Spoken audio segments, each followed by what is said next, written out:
¿Se acuerdan que en la primera clase lo que vimos fue todo el tema de análisis de entorno? Todo lo que era el tema de definir el negocio, cómo determinar el tamaño de mercado, cómo aplicar la serie de filtros que vimos, demográficos, psicográficos, de adopción y etcétera. Cómo hacer esa segmentación justamente. Y bueno, cómo plantear el posicionamiento del producto en base al público que le voy a vender y cómo marcar los diferenciales en sí de mi producto. Y bueno, la idea un poco era, de esa primer clase era eso, en cierta manera, poder entender un poquito qué es lo que nosotros tenemos que poder definir en ese momento. Y después lo que vimos el martes pasado, si algunos se acuerdan, era un poco ver un poco el análisis de la demanda, cómo se comportaba la competencia, cómo establecer el pricing del producto. ¿Se acuerdan que hablamos de precio mínimo, precio técnico?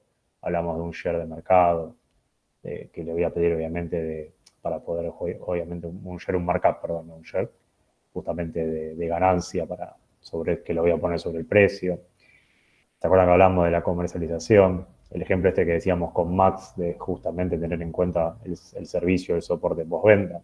No sirve de nada un producto que sea muy bueno, que sea un productazo, pero si después no llega al cliente como que, o llega y la verdad no, no, no cierra, no, entonces no sabemos que no, quizás no es la mejor opción. ¿Se acuerda que hablábamos de longitud del canal, la anchura del canal? Hablamos también de lo que eran las estrategias de marketing, hablábamos también esto de estrategias de push, estrategias de pull. Push era esto de empujarlo, si se quiere, dentro del canal y mediante estrategia de marketing, de cierta manera, forzar al cliente a que consuma nuestro producto, forzar entre comillas, digo, no es una forma de decir. Mientras que el pull era, bueno, me siento y espero que el cliente venga a mí, porque la verdad que es un producto que no digo que se vende solo, pero casi. ¿Se acuerdan del ejemplo de Google que habíamos visto?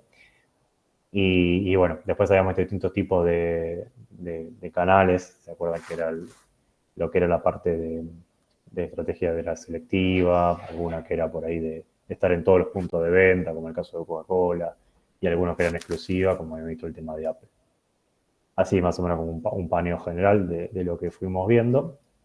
Y hoy la idea es ya terminar con lo que nos quedaría de análisis técnico, con estudio organizacional administrativo legal, estudio de impacto ambiental y bueno, el estudio financiero que queda lo último, pero en realidad es como medio o sea, una resultante de todas estas cosas porque termina impactando en lo que es el armado en sí del flujo de fondos, ¿no? ¿Alguna duda con lo que vimos en la clase pasada o las clases pasadas en realidad? Si última lo vemos, si no, vamos derecho con lo que nos falta.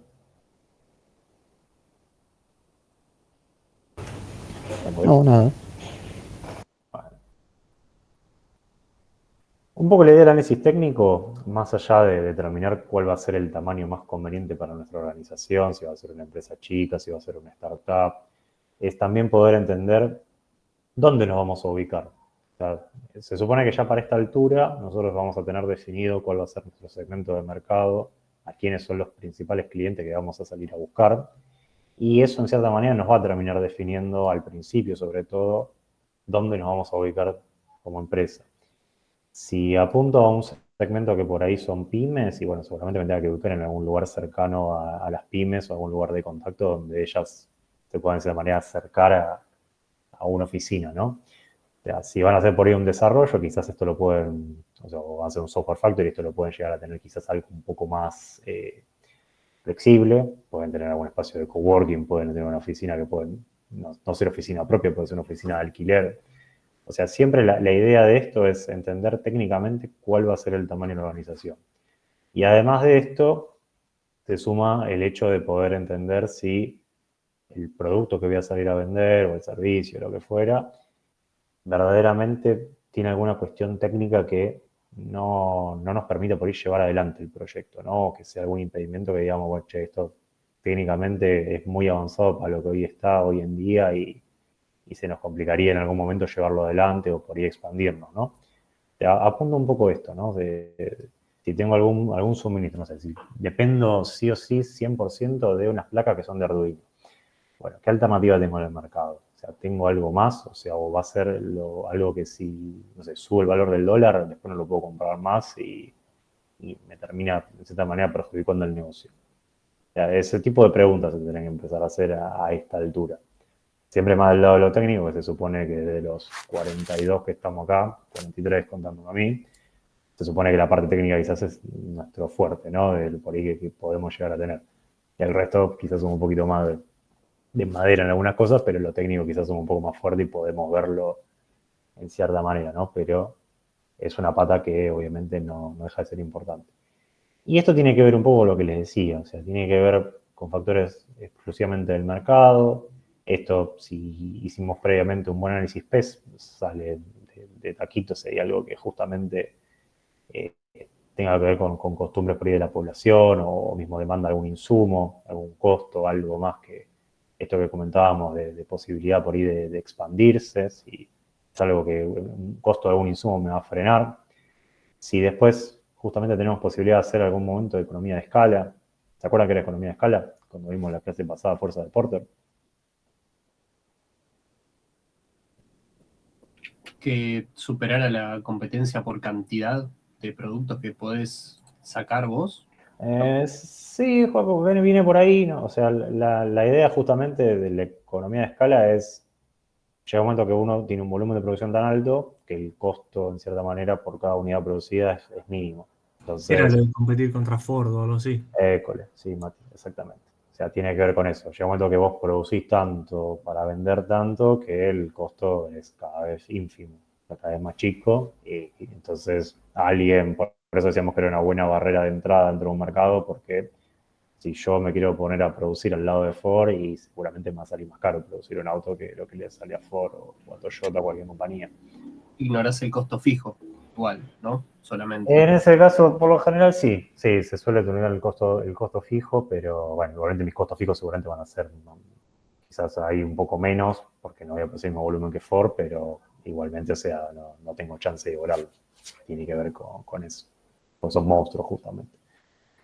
El caso más claro de eso es la economía asiática, de China, ¿no? Economía de mercado. Y en la mayoría de eso sí, la verdad que no, eso es un claro ejemplo muchas veces de que por eso también hay muchas compañías que van y directamente o fabrican allá y después lo traen para acá, o sea, es también porque justamente les es mucho más barato ahí el costo de mano de obra, ¿no? O sea, eso también tiene que ver con, y algunos insumos por ahí sí son un poquitito más baratos.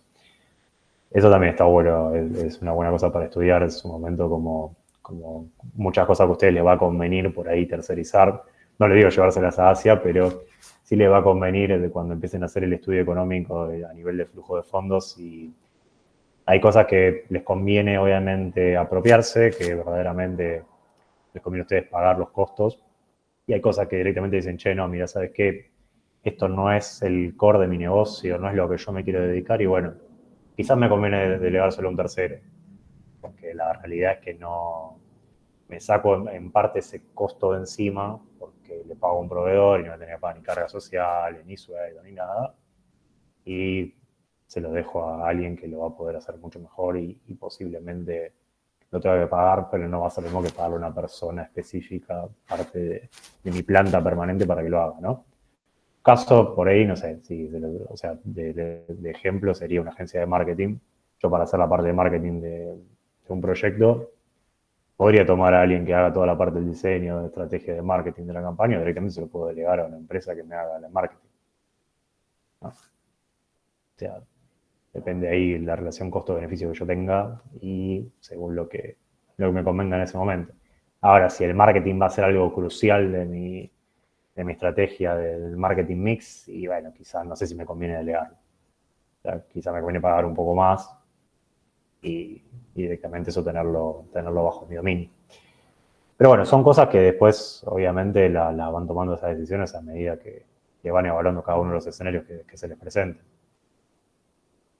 Y lo que es a nivel de, por último, pero no menos importante, a nivel de si el producto es estacional o no, si tipo, ustedes pueden acceder a un financiamiento o no, eso también les va a influir dentro de la factibilidad técnica, ¿no? O sea, dependiendo, obviamente, cómo estén las tasas de interés en ese momento y bueno, las políticas, como decía recién, de contratación. Si van a poder recurrir una parte de un tercero o van a, ¿cómo se llama? A tener una planta propia. Pasando un poquito a lo que sería el análisis del tamaño que van a tener ustedes a nivel de empresa, ustedes la idea que puedan a priori poder saber cuál va a ser la capacidad, ¿no? que van a poder tener o que van a poder de cierta manera tener como empresa frente a lo que ustedes estimaron vender justamente cuando hablábamos de unidades demandadas, ¿no? O sea, siempre la idea va a ser minimizar lo que es la capacidad ociosa, o sea, que no sea capacidad que yo tenga en ese momento y que no esté utilizando, o sea, que sea lo más efectivo posible. ¿De qué les va a servir por ahí contratar a 15 programadores para arrancar con la etapa inicial del proyecto si después van a tener esos 15 programadores mirando el techo por ahí durante un año? Y bueno, quizás no me conviene contratarlos en el instante inicial y después contratarlos a medida que van pasando los años, ¿no? O sea, según cómo vaya definiendo los features principales de la aplicación o de lo que sea que vayan a salir a vender o no sé, les digo un ejemplo de software porque es algo que quizás estamos más acostumbrados, ¿no? Pero la realidad es que mismo si alguno trabaja en una consultora y haga Software Factory, sí, había Lucas, ¿no? Sí. Ese, perdón. Justamente eso se ve mucho. O sea, ¿qué pasa cuando no te estás en un proyecto y te dicen, che, no, mirá, ¿sabes qué? Ahora hay que meterle más a este proyecto y directamente no se sabe para cuál facturás, ¿no? Pero, o sea, es como que está permanentemente en movimiento. Nos dicen, che, no, esperá que a ese lo dejamos acá mirando el techo a ver qué pasa, sino que directamente lo que se busca es maximizar, o sea, que estén todos los recursos ocupados todo el tiempo. ¿No? Básicamente es eso. La idea que ustedes puedan sacar de esto es cuál va a ser a priori la capacidad que ustedes van a necesitar para poder salir a vender lo que ustedes decían que iban a salir a vender. O sea, si yo digo que voy a salir a vender 5.000 unidades el primer año, bueno, ¿qué capacidad voy a tener que tener para poder bancar esas 5.000 unidades en el primer año? O sea, básicamente es eso. Digo, unidades pueden ser licencias, pueden ser suscripciones, puede ser lo que sea, ¿no? Pero digo, la idea es que tampoco se queden con una capacidad ociosa muy alta, porque ¿qué pasa? Eso, como justo ahí mencionaba Joaco antes, cuando hablamos de economía de escala, por les implica mucho costo fijo. Y la realidad es que el proyecto no les va a dar bien si tienen un montón de costo fijo y después no venden nada. O sea, es un poco tener ese balance. Acá hay algunos cálculos que se pueden utilizar para poder saber cuál es la tasa de utilización y la eficiencia, como para saber si obviamente la capacidad que ustedes eligieron es acorde o no. Básicamente esto se utiliza sobre todo más para lo que es la parte de industria y de manufactura, no tanto quizás para lo que vemos hoy en día de software y demás, pero por lo general está bueno tenerlo esto como una idea, como para tenerlo. Básicamente lo que nos dice es que la utilización es la salida real dividido la capacidad que yo proyecté que iba a utilizar por 100. Y la eficiencia en este caso va a ser al revés, va a ser lo que tuve realmente sobre la capacidad que fue efectivamente utilizada, ¿no? Y bueno, por 100 porque es un porcentaje. Esto es un poco lo que venían diciendo recién. O sea, la realidad es que por ahí no es tanto saber cuánta capacidad se necesita, sino saber cuándo es que la necesito, ¿no? O sea, si la voy a necesitar al principio, quizás donde hay mucha incertidumbre que por ahí no sepa todavía si se va a cumplir efectivamente lo que yo, de cierta manera, formulé en una etapa inicial, sino que después por ahí es otro escenario completamente distinto. O uno puede tomar la decisión de decir, bueno, voy contratando a medida que voy necesitando, ¿no? O sea, también es eso. La realidad es que esto es un poco, ya les digo, es ir viéndolo. O sea, no hay mucha, nadie tiene una bola de cristal que pueda decir, che, no, para este proyecto y bueno, por ahí contratando a 100 personas directamente ya estoy bien, o como este proyecto por ahí era parecido y bueno, por ahí lo puedo asimilar con un proyecto que ya tenía, entonces quizás es más fácil por ahí estimarlo. En el caso de ustedes que por ahí no van a tener historia, se les va a complicar. Entonces, ya les digo, va a ser quizás poner al principio toda la carne del asador y después por ahí van sacando a poco a medida que se va necesitando, ¿no? O sea, La idea, ¿cuál es? Que justamente ustedes van a tener al principio una inversión inicial, sea de una aplicación, sea de un servicio, sea de lo que sea que vayan a salir a vender. Y después, o sea, van a tener un personal, obviamente, y los costos acorde a la demanda que ustedes van a ir teniendo año a año, ¿no? ¿Se acuerdan que esto nosotros lo hemos hablado hace 5 años? Bueno, la idea es que justamente puedan analizar qué capacidad van a necesitar durante esos 5 años. ¿Van a tener que estar los 5 años metiendo código para que eso siga funcionando? O bueno, van a tener justamente una etapa quizás más a lo último que no tengan necesidad de invertir tanto, o sea, en esa capacidad digo capacidad de horas hombre, como puede ser cualquier cosa, ¿no? Pero digo, quizás se ve más marcado en el software en el sentido de, bueno, che, ya estoy en el tercer, cuarto año del proyecto y bueno, quizás no necesito tener 15 programadores asignados, por ahí teniendo 5 me alcanza y me sobra. No, para pensar.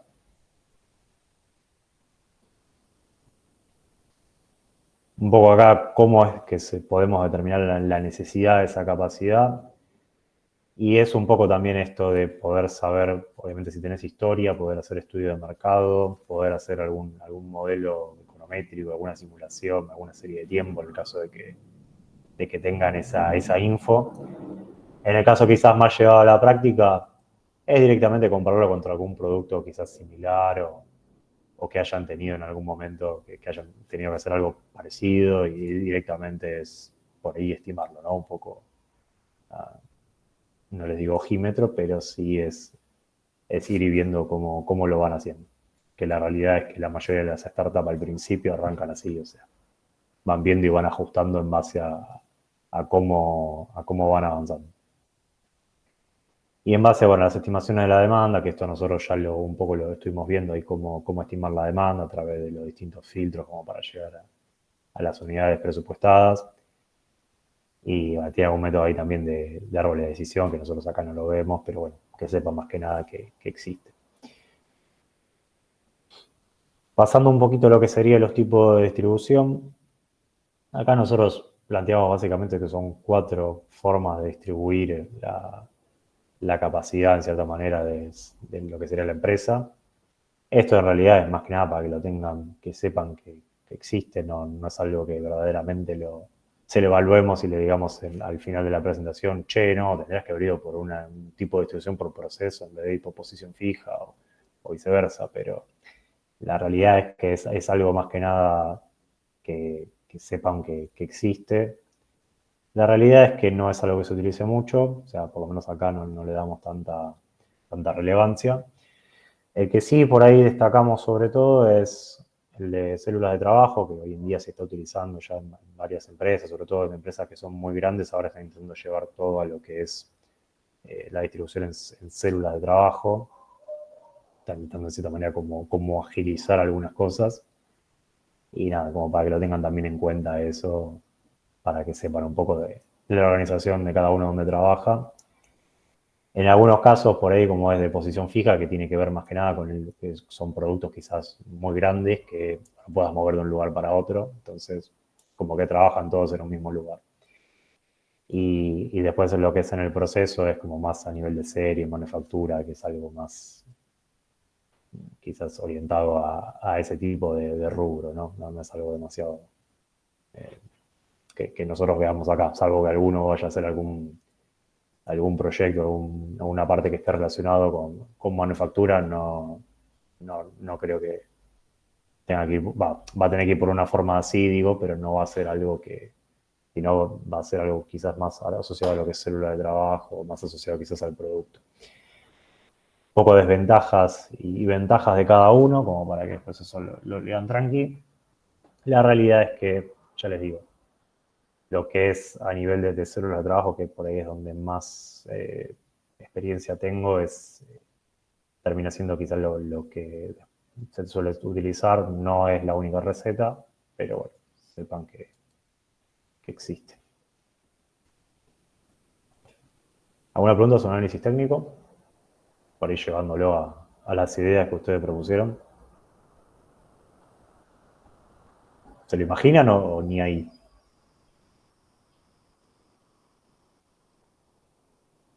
Más. Y más o menos.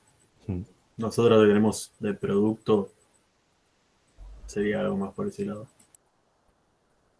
Y en el caso de ustedes, ese igual no van a hacer la parte de contratos igualmente. Claro, o sea, sería una aplicación, ¿no? Sería como un producto. Ujú.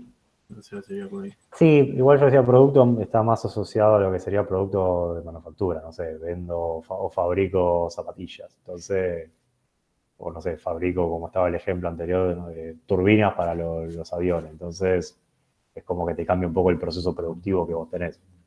En el caso de que sea a nivel de servicios, de desarrollo de software, la realidad es que esto,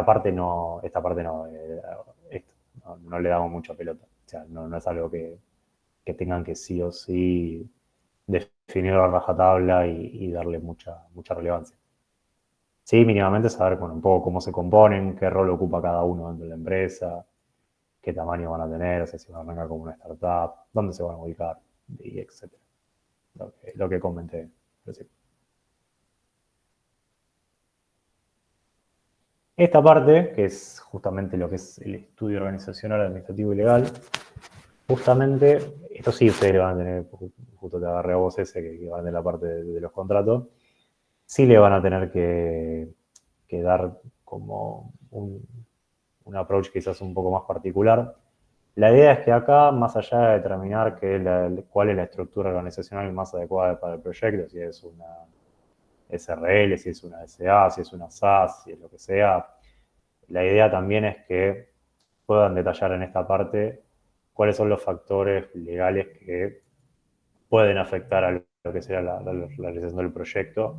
¿Se acuerdan cuando definíamos generalmente en proyecto, bueno, cuál es el alcance, bueno, qué es lo que entre, qué es lo que no, o sea, qué es lo que queda fuera? Bueno, acá la idea es que legalmente ustedes puedan meter eso. O sea, si justamente van a hacer puente entre, no sé, entre clientes vendría a ser, o gente que compra y gente que justamente que vende, y bueno, ¿cómo van a almacenar esa información? ¿Qué términos y condiciones van a tener de la aplicación? O sea, la idea es que puedan, en cierta manera, poder saber es eso, ¿no? O sea, qué disposiciones legales, sobre qué marco jurídico se van a mover ustedes. O sea, ¿tienen alguna restricción para lo que es el manejo de la información? ¿Dónde va a quedar eso guardado? O sea, la idea es que acá pongan toda esa parte que ustedes consideren, ¿no?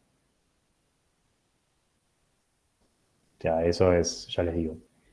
En algunos casos por ahí lo van a dejar un poco más laxo, un poco más flexible. En el caso donde tengan que verdaderamente atacar esos puntos, sí. La idea es que lo hagan en profundidad más que nada para evitarse después sorpresas cuando lo lleven en la práctica, ¿no? O sea, y en la presentación, incluso cuando vayan a presentar la idea. ¿Quedó el estudio legal? Esto es un poquito más rápido. Sí. Y lo que es pasando a lo que sea el estudio de impacto medioambiental, básicamente lo que te termina definiendo es todo lo que sea, si ustedes van a hacer algo que justamente tenga un impacto en el medio ambiente, es entender cómo van a hacer, obviamente, para paliar esos efectos que van a, de alguna manera, afectar al medio ambiente, ¿no? Cómo van a hacer todo el tema de manejo de desperdicio, normas de control, si tienen alguna producción o algo que verdaderamente sea algo muy delicado y verdaderamente tenga que cumplir con alguna normativa, las normas ISO 14000, y bueno, todo lo que sea también como fortalecimiento de la imagen corporativa, acuérdense toda la parte de responsabilidad social empresaria, bueno, entra dentro de este marco, ¿no? O sea, es un poquito eso. Ya les digo, si lo van a hacer como desarrollo de software, quizás esto no tenga tanto impacto, pero si a alguno se le va por el lado de producción, el equipo ahí que decía el tema de los sobrantes, de poder justamente, los sobrantes de alimentos, bueno, quizás tengan que meter algo de esto, ¿no? Dependiendo después cómo lo vayan encarando. Bueno, tema cripto capaz con el consumo eléctrico también. Puede ser, Joaco, no se me ha ocurrido, pero es buena eso, también cómo lo van a manejar. Mismo si manejan algo de blockchain también, se me está ocurriendo también por el lado de lo legal, bueno, cómo van a bancar toda la parte de fierro que se banque todo eso, ¿no? Si es que lo van a tener propio, si lo van a tener subido, bueno, eso después lo vemos. Pero sí, básicamente todos estos puntos que quizás no fueron explayando tanto en los anexos anteriores, la idea es que lo puedan meter acá. Y por último, ya llegando a lo que es el estudio financiero, ya cerrando la última parte de Formo, la idea es que una vez que ya ustedes hicieron todo lo anterior, ya van a poder acá saber a nivel de, más allá de toda la estrategia y demás y todo lo que vimos, poder saber cuáles van a ser los costos del proyecto, cuál va a ser el precio, cuáles van a ser las unidades que ustedes van a vender por año. Y la idea es que todo eso que ustedes tienen lo puedan volcar dentro del flujo de fondos. El análisis nosotros lo vamos a hacer a 5 años, como dije antes, entonces la idea es que puedan armar un flujo de fondos a 5 años, con todo lo que van a tener a nivel de inversiones, de depreciaciones, de valor libre, costos y bueno, ingresos que van a tener. Se ingreso por venta de mercadería, por venta de licencias, por publicidad, por lo que sea. Pero sería llevar toda esa info y plasmarla dentro de un flujo de fondos. Esta es la imagen que lo robé a Max de la diapositiva de la clase pasada, pero también que no viene mal también como para recordar. La idea es que ustedes tengan esto. O sea, cuáles van a ser los ingresos, si va a ser por venta, cuáles van a ser los egresos. Ahí van a poder detallar los costos fijos, los costos variables. Todo esto relacionado a lo que va a ser la capacidad que ustedes van a tener. Y bueno, si compraron un notebook para los programadores, bueno, la van a tener que depreciar en cierta manera y la parte de gasto no desembolsable. ¿Cuál va a ser el valor libro? Después, si van a tener inversiones, sobre todo la parte inicial. Si hacen una aplicación, la idea es que la aplicación no la desarrollen durante los 5 años del proyecto, sino que ustedes la puedan vender a partir del primer año. Esto quiere decir que ustedes van a tener que tener una inversión inicial en el año o el momento cero que tenga ya contemplado esa aplicación. Esto se entiende porque esto sí es importante. Lo hemos visto que en algún otro proyecto que pasa, ¿no? Que por ahí te ponen en desarrollo la aplicación durante 5 años, pero bueno, ¿qué vendiste en el año 1? Por eso es clave esto. Si no se entiende, levanten la mano y me dicen, che, Gabo, no entiendo. Entonces, la idea sería ya tener la aplicación en el momento cero o tener algo que se pueda vender en el momento cero y asumir que vas a poder seguir desarrollando en el primero o segundo año o algo así. Bien, sí. Ahí Alejo, la idea sería tener algo como un MVP que vos puedas empezar a vender en el año 1. Y para poder empezar a venderlo en el año 1, vos lo que tenés que tener es una inversión en el momento 0. Porque es lo que vas a tener que salir a vender en ese primer año. Claro, no tenemos que tener el producto terminado, pero tenemos que tener algo que se pueda llegar a entregar. Okay. Exactamente. Cosa de también, o sea, acuérdense que ustedes hacen todo esto, aparte de para hacer la formulación y para poder aprobar la materia, es poder salir a una presentación e ir a un inversor y decirle, che, mira, yo necesito 10 palos para llevar adelante este proyecto. Y la realidad es que para salir en el año 1 y vender esto, y bueno, necesitar ahí en el caso estos 10 palos para poder bancar toda la estructura inicial. Porque no es solamente el desarrollo, no es 4 o 5 personas codeando, sino que también es todos los costos que van a tener asociados a la promoción, a la plaza del producto, o sea, cómo lo van a comercializar, o sea, es como que van a tener que meter todo eso en una inversión fuerte al principio y después cómo se va a ir distribuyendo esos gastos a lo largo de los 5 años. Porque la realidad es que si pagan un hosting, el hosting no va a tener que pagar durante los 5 años, no es que lo van a pagar en el momento cero y después no lo pagan nunca más. O sea, van a tener que hacer todo ese jueguito en cierta manera como para poder saber dónde meter cada cosa. Claro, o sea, a pesar de que hubiéramos estado desarrollando este primer MVP durante un año, el momento cero es cuando ya está hecho el MVP. Exactamente, sí. Poner que te llevó 200 horas hacerlo y el sueldo de 10 programadores, bueno, esas 200 horas de desarrollo, con los 10 sueldos de los programadores tenés que meterla dentro de esa inversión inicial. Después por ahí vos vas a tener 5 programadores de los 5 años para poder desarrollar las features que faltan. Pero como que tenés que tener la inversión inicial fuerte al principio, obviamente para poder bancar, salir a vender el producto el año 1, Y después sí, lo van estructurando eso como ustedes lo consideran. Se van a ir dando cuenta de eso, ¿sabes cómo? Viendo después cómo le dan los indicadores. O sea, cómo le da el BAN, cómo le da la TIR. O sea, si esos números ven que le cierran y los flujos le dan más o menos bien, obviamente no van a tocar tanto. Si les da 500 millones abajo, y sí, seguramente van a tener que empezar a ver dónde pueden empezar a recortar. Y empezar a tocar cualquiera de las otras variables. Lo bueno de esto, entre comillas, es que como que todo se conecta con todo. Entonces, si cambian algo acá, les va a pegar seguramente en cómo definir algún punto anteriormente, ¿no? Si yo dije que el precio para el año 1 es de $200 y me da el BAN negativo, y bueno, ¿qué puedo hacer para hacer que el BAN no me dé negativo? O subo el precio o bajo los costos, o las dos cosas. Digo, no sé, muchas más alternativas no hay, o puedo prescindir de algún costo, o puedo... Claro, quizás asocia lo del análisis técnico que también tenías que hacer con la cantidad de programadores que necesitabas. Que claro, ya en el momento cero tenés que tener en cuenta, tuve durante ese tiempo esta cantidad de programadores con este sueldo y qué sé yo, y bueno, es como que ver Sí. cómo puedes hacer. Si tenés que bajar cantidad o subir para que tarde menos en hacerse, entonces paga menos meses de sueldo. No sé si, no necesariamente siempre funciona de esa forma, pero No, eso por lo no funciona de general, esa forma. todo lo que te digan es como cuando un partido que uno va perdiendo y dice, bueno, ¿qué hacen todos los técnicos? ¿Qué hace Costa en Racing cuando va perdiendo? Que realmente la mayoría de las veces. Y bueno, empieza a meter delantero. Lo pone a Carbonero, lo pone a Sala, lo pone a Maravilla, lo pone a Martínez con doble 9. Y bueno, la realidad es que en programación y en cualquier ámbito pasa lo mismo. O sea, porque uno meta más programadores, meta más gente a desarrollar porque no llega, no siempre te garantiza que no se pisen y que igualmente no termine llegando.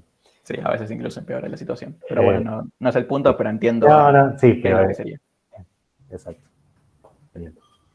Pero bueno, tiene que ver un poquito con eso. ¿Ahí, Fede? ¿Querías preguntar algo? Si soy yo, ¿no? No, Fer, El otro. ¿Yo? No, iba a acotar una cosa, pero no, nada. dale. Que lo que estabas Dale. diciendo se ve en ingeniería de software, es un paper. Creo que es de Mythical Man Month, que están en un proyecto y había un chabón que era muy senior y le dice, bueno, ¿qué necesitas para llegar? Dice, no, necesito más tiempo. No, más tiempo no te puedo dar. Te puedo contratar 300 indios. No estarás grabando, ¿no? Ya, Boltzmann, seguro estás grabando, no importa. Le ponen un montón de gente sí. y el chabón, en vez de llegar antes, llega mucho después. Y claro, ¿cuál fue el problema? El chabón tuvo que capacitar a todos los demás que entiendan todo el codebase, que era un bardo, bueno, nada. Es que sí. No siempre más recursos hace que el resultado final sea mejor, pero bueno, nada. Era una No, es que sí. A eso lo veíamos con Dal Sergio. Me acuerdo que ahora que dijiste el nombre, a mí me había quedado grabado eso. Es buenísimo el paper. Sí, la verdad que sí, está bueno y está bueno para mostrárselo eso a cualquiera que te diga, no, pero hay que metiendo más gente y se llega. Sí, yo se lo diría al CTO nuestro, pero es un estúpido, así que... A veces, ¿viste? O sea, son problemas de 1975 que se siguen repitiendo, es impresionante. Pero bueno, ¿viste? A veces donde manda capitán, lamentablemente es así. Hay cosas que uno no está de acuerdo y tiene que seguir, pues no le queda otra. Sí, es para a fin de mes y listo, y ya está. Sí, tal cual. Es que sí, lamentablemente así. Pero bueno, acá en este caso, como ustedes de esa manera van a tener que ser los propios CTO, los FO, los CEO, los CEO, cualquier otro cargo que se les ocurra con C y termine con O. En este caso, medio que van a ser los responsables ustedes y van a tener que dar la cara a ustedes, y está bueno también como para hacer el ejercicio. Porque también es eso. O sea, está bueno también meterse en este quilombo y ver de cómo pueden hacer para que el proyecto sea rentable, cuando en realidad quizás después lo ven y dicen, no, esto va en re negativo, y le encuentran la vuelta o se les ocurre alguna beta de negocio que lo estaban considerando y por ahí les llega más laburo, pero les traen después un laburo lindo y una buena experiencia. O no, más sufrimiento también, eso depende de cómo uno lo vea, cómo lo quiera tomar, pero nada, nos encontramos por ejemplo a fin de cuatri con lindos laburos, cuando verdaderamente le ponen ganas y y se enamoran en cierta manera de la idea y le buscan la forma de hacerla rentable, está muy bueno. Y que nada, eso lo métanle porque es algo que está bueno también como experiencia para hacer algo distinto, ¿no? No estar codiando todo el día o estar metido siempre en el mundo de desarrollo. Está bueno. Bien, acá un breve resumen de lo que se ve en esta partecita. Básicamente, nada, análisis técnico, estudio organizacional administrativo legal, estudio de impacto, estudio financiero. No es más que eso. ¿Dudas, preguntas, consultas? Esperen que los miro por ahí, sí. Ahí está. Tengo acá el doble monitor y como es un poco más grande el de la nuevo que se me complica, pero ahí está. ¿Se entendió? Más o menos. Igualmente hay cosas que, bueno, yo se lo he dicho en la clase pasada, el martes pasado. Hay cosas que igualmente a medida que uno les va surgiendo las dudas, a medida que va avanzando. La realidad un poco es esa. Al principio uno está re perdido, pues no sabe dónde cuerno sacar la info que necesita para el trabajo. La realidad es que es mucha investigación requiere al principio. Y cada pasito que ustedes van dando firme, de cierta manera les va a permitir después llegar a cada parte del análisis con algo un poco más certero. La realidad un poco es eso. Y bueno, siempre que hagan algún cambio o algo, les va a pegar siempre en alguna otra cosa que habían definido antes. Así que eso también van a tener que hacer medio ida y vuelta en algunas cosas, pero nada que no se pueda resolver. Gabo, yo tenía una pregunta y creo que es la pregunta obvia, pero No, pregunta. yo estaba pensando en el estudio financiero. No particularmente en nuestro trabajo, sino en un producto software cualquiera, en un servicio, si querés. Uh-huh. Y pensando en lo que vimos en las primeras clases de segmentar el mercado y pensar en, no me acuerdo cuál era el término específico, pero que eso que representaba las unidades que íbamos a producir. Lo aplica cada uno los filtros. Uh-huh. Claro. Imagino que el problema siempre termina siendo la mala estimación de esas unidades vendidas año a año, ¿no? Más pensando en software. Sí, Y ahora es tan volátil. Y es que sí, Mati. Igual, ojo, te puede pasar en algún otro producto, o sea, en cualquier otro producto que no sea software. Vos por ahí decís, no sé, tengo una fábrica de botines. Entonces, no sé, son la nueva novedad, son los botines que usan Messi, Cristiano Ronaldo y Maravilla Martínez. Y vos por ahí proyectás que a ese nivel de crack. Vos proyectás que por ahí vas a tener, no sé, en el primer año una demanda de 100.000 unidades.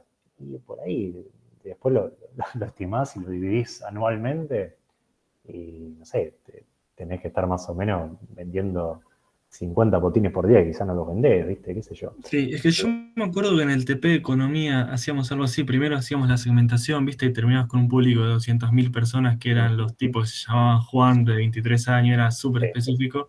Y de ahí hacías el 10%, ponele, o algo así. Por lo general sí, haces algo similar a eso, por eso después vos te quedás al final de todo con lo que sería tu mercado target, que va a ser el último porcentaje en sí que vos le pegás a eso. O sea, el número que vos vas aplicando, o sea, después de que haces la primera parte de la segmentación, que vendría a ser la parte demográfica, de decir, bueno, yo no le voy a vender a toda la población argentina, sino que le voy a vender solamente a los habitantes de Cava que sean del segmento ABC1. Y después, no sé, demográfica, psicográfica, no sé, que les guste, no sé, en el caso del vivero, el estar al aire libre, actividades al aire libre, recorrer ambientes que sean reservas naturales.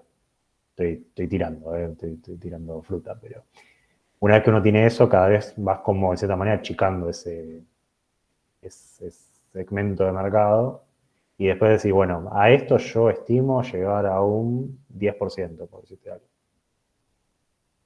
O sea, porque ya ves que es un mercado que quizás está saturado, entonces decís, bueno, por ahí no puedo ser tan agresivo. O mirá, sí, es un producto revolucionario e innovador, entonces, y la competencia Claro. esto no lo tiene, entonces por ahí decís, bueno, apunto un poco más un 10 y apunto un 15%. Está bien, porque ese va a terminar siendo tu principal fuente de ingreso a lo largo, obviamente. Así que de eso la es de lo que va a mayoría de eso, terminar. sí.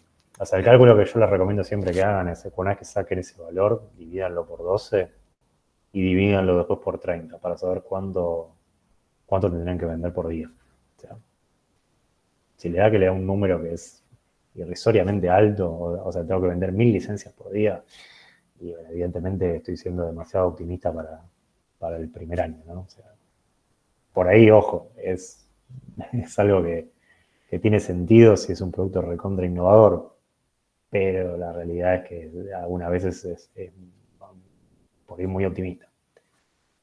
La otra cosa que me estaba olvidando, que quizás está bueno también que puedan hacer en esta parte, es cuando lleguen después a toda la parte de evaluación, ya una vez que terminen todo el modo de flujo y demás, puedan armar varios escenarios. O sea, un escenario ideal vendría a ser, o el que ustedes consideran como más optimista, un escenario que sea por ahí el más probable, que esté en el medio, y un escenario pesimista, como decir, bueno, ¿qué es lo peor que me puede llegar a pasar? Y puedan ver cómo juegan con los indicadores, cómo les da el BAN, la TIR y el índice de rentabilidad, cómo les da el payback en cada uno de los escenarios. Entonces, de esa forma ustedes van a saber si están muy jugados con los valores que pusieron, con lo que están estimando, o si verdaderamente tienen un colchoncito, ¿no? Pueden estimar algo un poco más, estar un poco más tranquilos, ¿no? Y una pregunta relacionada con todo esto. ¿No hace Sí, falta que el producto, o sea, o que el proyecto tenga un break-even al primer año, que ya esté generando ganancias? y a ver, el primer año puede ser que no, seguramente no, Mati. O sea, no, seguramente el primer año vos lo tengas a pérdida y puedas repuntar después en el segundo o tercer año. No, pero no hace falta. Mientras después el BAN les quede dando positivo.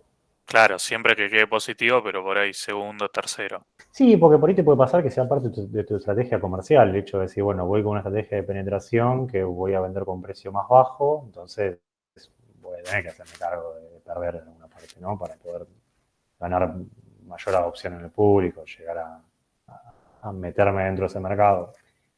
Va a depender de vuelta de lo que ustedes hayan estimado. O sea, si es un mercado que es nuevo y bueno, quizás al principio tengan que meterle mucha difusión y mucho marketing para que el producto sea conocido, o sea, es algo innovador, bueno, van a tener que meterle mucha publicidad, mucha promoción. Y si es un mercado que quizás está más saturado, ya está ahí más o menos, y seguramente tengan que poner un precio un poco más bajo como para poder diferenciarse por ese lado, ¿no? O sea, más allá de que tengan que ver atributos que sean diferenciales, pero digo, si el resto de la competencia lo vende a 150 y ya está establecido, ya tiene una cartera de clientes, bueno, yo voy a tener que vender a 100 para poder entrar seguramente, porque si no, si lo pongo a 200 no me va a comprar ni LOL, me va a decir, ¿vos quién sos? Así que lo voy, lo compro acá al lado y me lo venden a 150. Es un poco eso. ¿Sí? Perfecto, gracias. De nada, Mati. Bien. Si no hay ninguna otra pregunta, eso es todo lo que sería la parte de formulación. No termina acá la clase, si alguno ya se estaba por ir, ya todavía aún hay más, como diría Homero. Y en la parte que es, ya por lo menos de formulación, sí, ya no vamos a ver más nada teórico. Sí, después obviamente la parte que vayan por ahí de dudas surgiendo, obviamente lo podemos ver en el diagrama, pero ya con esto podrían avanzar casi con todo el trabajo. O sea, toda la primera parte, ¿no? O sea, después la parte de... Hay una sola cosa que no van a poder hacer el TP, que es el tema del cálculo de la tasa, que eso lo vamos a ver cuando hagamos WAC, que vean la forma que usamos para calcular la tasa de corte del proyecto, pero después el resto pueden avanzar por todo. Así que era meterle con eso, pues, y también después no llegan tan jugados. Dejo de compartir y...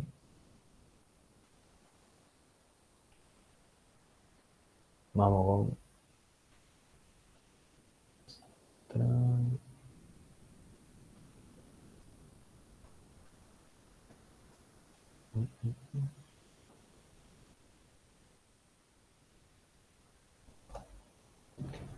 Ahí se ve la otra PPT, ¿no? Sí. Sí, sí. Bien, genial. Bueno, acá un poquito para repasar lo que vimos, no el martes pasado, sino la última clase fue el viernes pasado. Un poquito de lo que estuvimos viendo a nivel de evaluación, ¿no? O sea, y sobre todo para hilarlo un poquito con la otra clase, la anterior, el otro viernes, que habíamos visto, ¿se acuerdan que habíamos visto el tema del interés, el tema del concepto de tasa, de nominal anual, lo que era la tasa efectiva? ¿Se acuerdan cuál es la diferencia entre las dos, entre la nominal y la efectiva?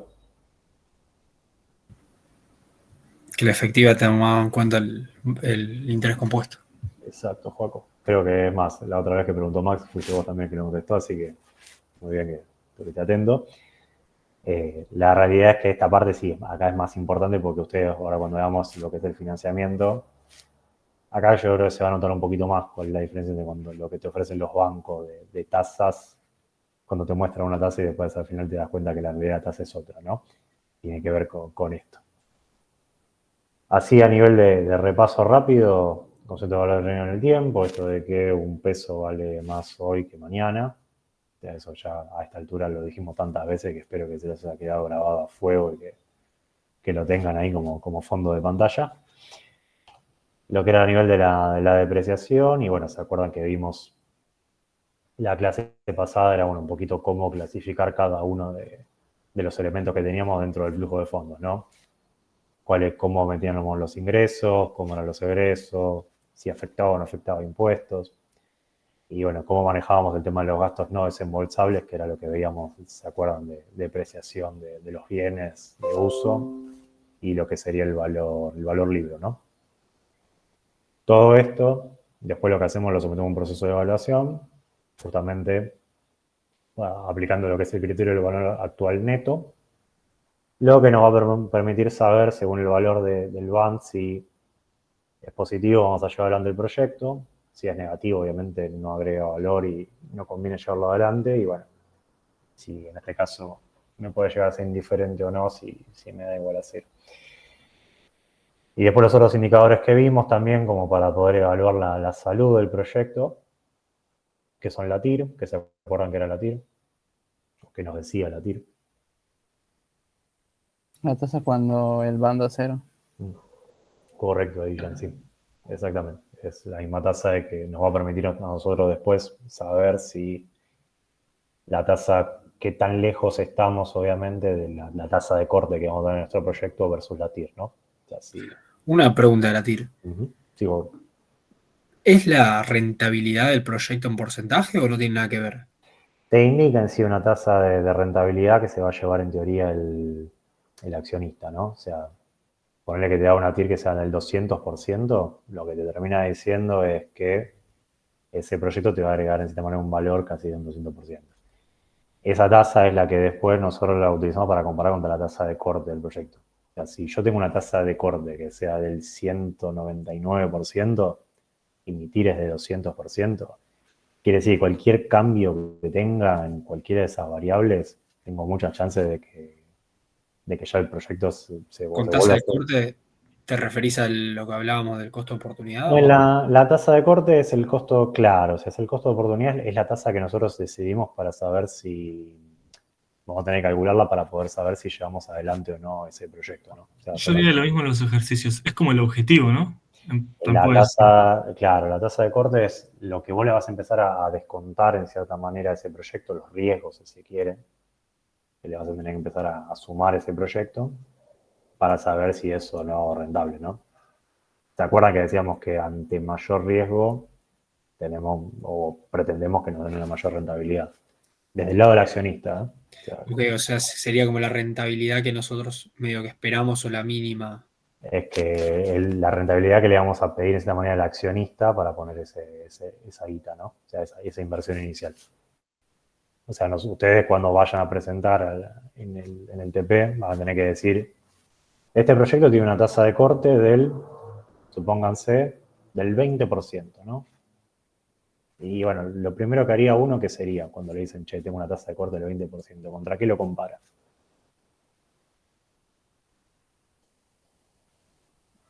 ¿Qué se les ocurre? Fijo. Sí, correcto, Joco. O sea, hoy en día, ¿cuánto está el plazo fijo? No sé, 35, 37, algunos otros lo han dejado planchado. Entonces dicen, bueno, che, ¿qué me conviene? ¿Poner la plata al 20% a estos 5 flacos que la verdad no los conozco? ¿O me conviene dejar la plata en el banco que me da una rentabilidad del 37%?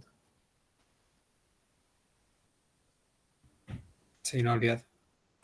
Te vas con el plazo fijo de cabeza, ni lo dudas. Sabes que la guita del banco, salvo raras ocasiones, te la devuelve por lo general. Salvo que tengas un error en sistemas o algo así. estuve yo metido en el medio, seguramente haya un quilombo, pero por lo general, o sea, ese tipo de cosas, debería dar la tasa del proyecto que vendría a ser, le debería dar un poquito arriba del plazo fijo, por lo general. Porque tiene, en teoría, el que pone la guita, el que va a poner los 10 palos para que ustedes hagan el proyecto, y va a pretender que tener una rentabilidad un poco más grande, ¿no? De esa plata que él pone. Pero bueno, eso más al margen. Igualmente eso después lo vamos a ver cuando veamos también la parte de tasa de corte. O sea, eso también ahí capaz va a quedar un poco más claro, porque cuando ven cómo se calcula, entienden después también lo que estoy hablando del riesgo y demás. O sea, tiene que ver con eso justamente. Pero bien. Pasando un poquito a lo que sería el financiamiento. Acá nosotros siempre arrancamos con algunas frases que es un poco para explicar el porqué, ¿no?, del financiamiento, ¿no? O sea, por lo general uno a veces lo que tiende a creer que el financiamiento es malo, o sea, no se lo digo yo porque trabajo en un banco, o sea, la realidad es que por lo general uno le dice, che, siempre me conviene endeudarme, o sea, siempre no me conviene endeudarme y poner todo con mi plata. La realidad es que la respuesta debería ser siempre depende, ¿no? Depende del contexto, depende qué me están ofreciendo del otro lado, ¿no? O sea, por eso muchas veces decimos que y el acreedor tiene una mejor memoria que el deudor, obviamente, porque te va a ir a buscar y te va a pedir la plata, pero hay que evaluar también los criterios, ¿no?, y las condiciones que nos están ofreciendo al momento de tomar un préstamo. No sé si alguno tomó un préstamo alguna vez. Claro, igual es medio, es con lo que vos decís, es relativo, porque si a vos te están diciendo, mira, te presto, no sé, ¿qué preferís poner? Es como cuando tus papás, si ponele, te dicen, che, te presto para el departamento, bueno, devolvémelo en cuotas, y vos lo estás cagando en realidad. Es que pero bueno. Sí, pero bueno, ese financiamiento que... Sí, o sea, y ahí está la pregunta. Vos tenés ponés que sale 100.000 lo que querés comprar. ¿Te conviene ponerlo vos o te conviene que te lo presten y vos volverlo en cuotas? ¿Cómo?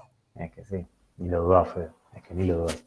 O sea, y en este tipo de cosas, imagínate si es algo, qué sé yo, es algo que por ahí uno lo quiere comprar para tenerlo, en caso de un depto o algo que sí, bueno, es algo que se supone que estaba haciendo ya con un horizonte mediano, largo plazo, no es que es algo que decís, bueno, si mañana me lo compro. Claro. Pero después el resto, o sea, depende, siempre depende el momento en que uno esté, si conviene o no conviene. Bueno, ahora que ni más que volvieron ahora los préstamos hipotecarios, ahora también, o sea. A uno podrá decir, y depende, sí, depende. Yo miraría 2 veces las condiciones que nos dan antes de firmar, ¿no? Pero la realidad es que no, el endeudamiento o sea, un poco también como más charla de café esto, pero no miren siempre con malos ojos el financiamiento, el endeudarse, y de vuelta, no porque yo trabajo en un banco, sino lo digo por una cuestión de que hay veces que conviene verdaderamente porque el contexto del mercado lo determina que está bueno, lo que sí, bueno, depende después, lean bien qué es lo que le están ofreciendo y la letra chica, ¿no? De todos los costos que están asociados a ese financiamiento. Ver películas de Big Short. Sí, sin duda. La burbuja del mercado inmobiliario ahí. Sí, no, es que sí, son esas cosas que vos decís. Tenés que aprovechar. Es que sí. Aparte que vos decís, es todo, ya está todo fríamente calculado. Y acuérdense, o sea, más allá que esté metido dentro de un banco, el banco posta no pierde nunca. O sea, esas cosas. Esa no la calcularon bien igual. A veces le falla y puede fallar, diría tú, Sam. O sea, eso no. La verdad que pasa. Cuando ya todo el sistema está todo pensado para eso.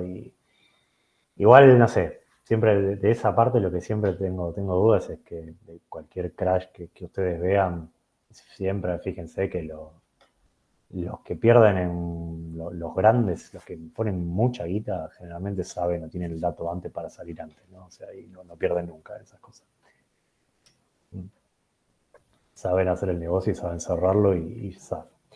Pero bueno, en fin, me fui un poco por las ramas.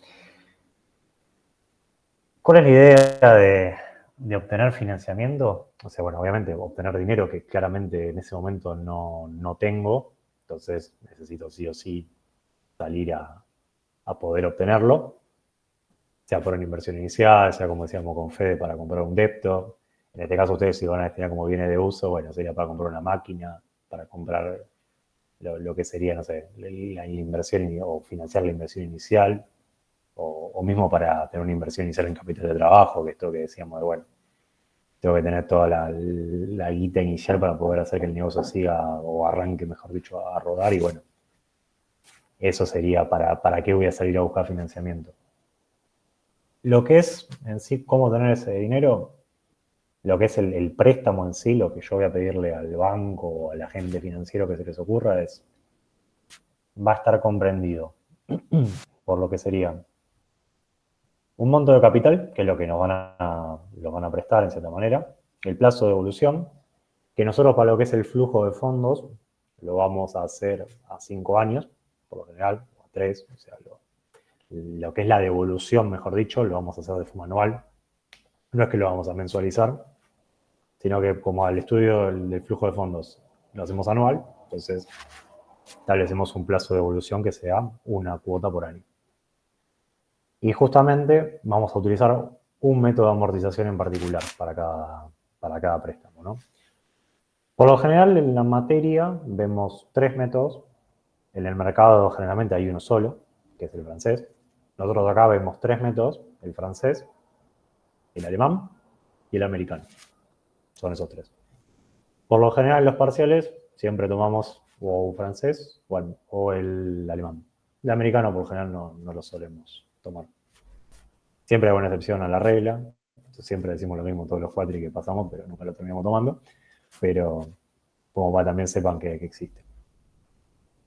Y lo que es justamente ese método que nosotros elijamos, sea el francés, sea el alemán, sea el americano, lo que tenemos marcando es una serie de cuotas que es lo que yo voy a tener que estar devolviendo año a año, ¿no? Y cada una de esas cuotas va a estar formada por lo que sería una parte de capital, que vendría a ser el monto del dinero que yo voy a estar devolviendo del préstamo. O sea, me prestan 100.000 pesos, supónganse. Bueno, ¿cuánto de esos 100.000 voy a estar devolviendo cada año, no? Y la partecita del interés, que es lo que me va a cobrar el que me financia el préstamo por justamente prestarme esa guita, ¿no? No es que me presta 100.000 pesos y dice, no, bueno, está bien, devolveme esos 100.000 pesos cuando puedas, como decíamos con Fede recién. O sea, que el préstamo que generalmente hacen los viejos o algún familiar, generalmente viene por ese lado. Esto acá te cobran una parte de interés que es justamente el negocio de los bancos y de cualquier agente que se les ocurra que sea financiero. ¿Está acá? ¿Cómo estamos? Le paso a un parate para tomar un poquito de agua. Una consulta, ¿el método es del financiación o el de amortización? El que hay de francés, americano. Es método de amortización en realidad, Guillem. Es en sí, es el método de cómo se va a amortizar esa guita que yo voy a pedir, ¿no? O sea, es como en cierta manera cómo se va a calcular el préstamo. En base a eso, vos vas a tener una parte de capital y una parte de interés, que se van a calcular de distintas formas. O sea, es básicamente eso. No es más que esto de vuelta. Va a ser algo que lo van a tener obviamente calculado ahí en el template del Excel y no va a ser mucho más que eso, pero como esto, la idea es que sepan de dónde sale lo que ustedes van a meter dentro del Excel. Un poco espoleando ya lo que dije. Y bueno, en cualquiera de los métodos que se va a utilizar, siempre lo que es el interés se va a calcular de la siguiente forma, que es esa formulita que está ahí, donde el interés va a ser el saldo del capital por la tasa, básicamente. Y fíjense ahí que la casualidad es que sea la letra I minúscula, ¿no? Que esa tasa, ¿se acuerdan que era? La efectiva. Cole Lucas, exactamente. Eso es importante, porque muchas veces va a pasar en los enunciados, en los ejercicios y en la vida misma, que ustedes le van a venir a decir, che, te ofrezco este préstamo una tasa del 40%. Y te van a decir 40%, no te van a decir más nada. O sea, entonces uno ahí le está diciendo, che, me está diciendo ahí la tasa nominal, decime cuál es la efectiva. No, pero la efectiva al final después es un 70%. No, ¿sabes qué? El préstamo no. Llévatelo, no a otra persona. O sea, eso también, o sea, lo van a ver. Siempre acá, y para lo que es el método de amortización, acuérdense, siempre tasa efectiva. Cuando tengan que ese mismo después salir a consultar datos sobre alguna tasa o algo, tasa efectiva. La nominal solamente de referencia. Vamos a arrancar con el primer método, que es el francés, que es el que por lo general se utiliza más en el mercado. O sea, todos los bancos, cualquier lugar que ustedes vayan, por lo general les suelen ofrecer este tipo de método. Realmente se lo aclaran esto cuando ustedes lo van a pedir. Le dicen bajo qué método de amortización se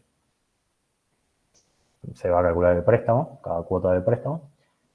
Y la particularidad que tiene el método francés es que tiene lo que se llama la cuota fija. O sea, este valor que ustedes van a ver acá, calculado con esta formulita que está acá, que ahora vemos ahora qué es cada partecita, esto va a ser igual todos los años.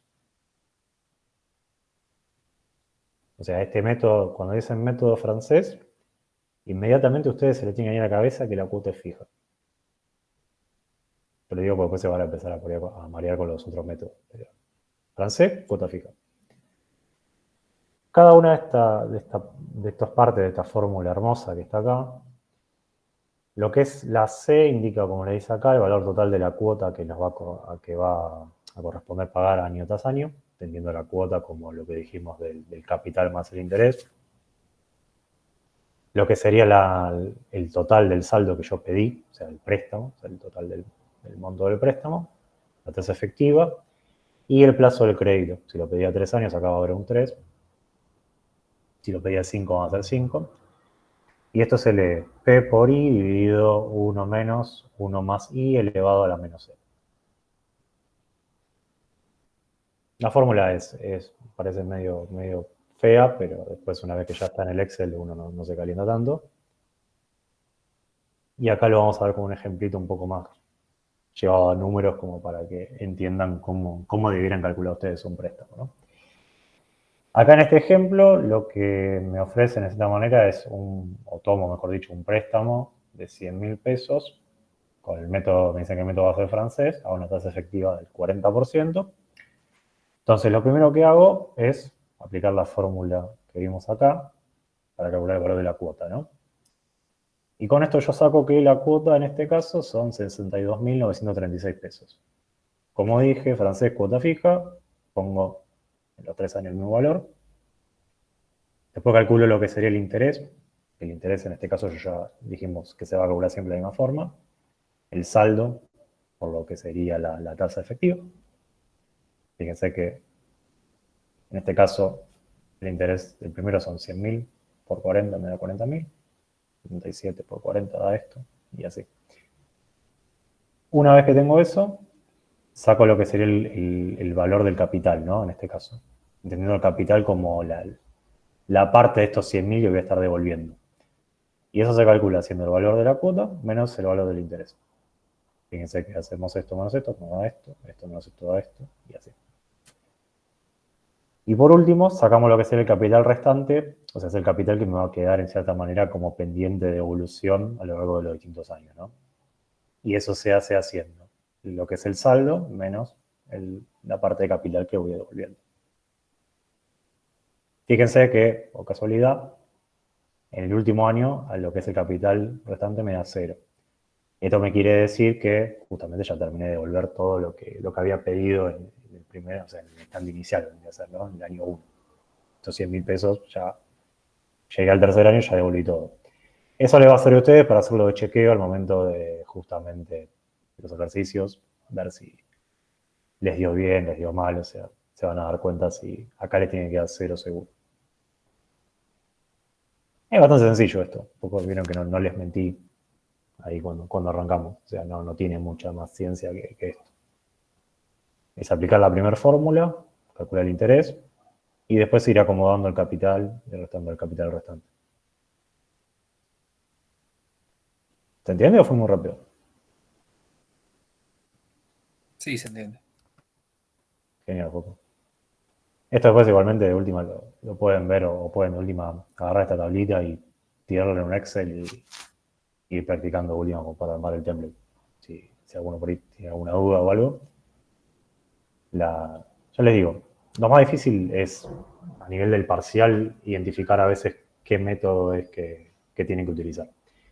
Porque a veces le va a pasar que nosotros le vamos a decir, por ahí se toma un préstamo donde la cuota que se devuelve todos los años es fija. No le vamos a decir que es francés, sino que le decimos que justamente alguna de las características.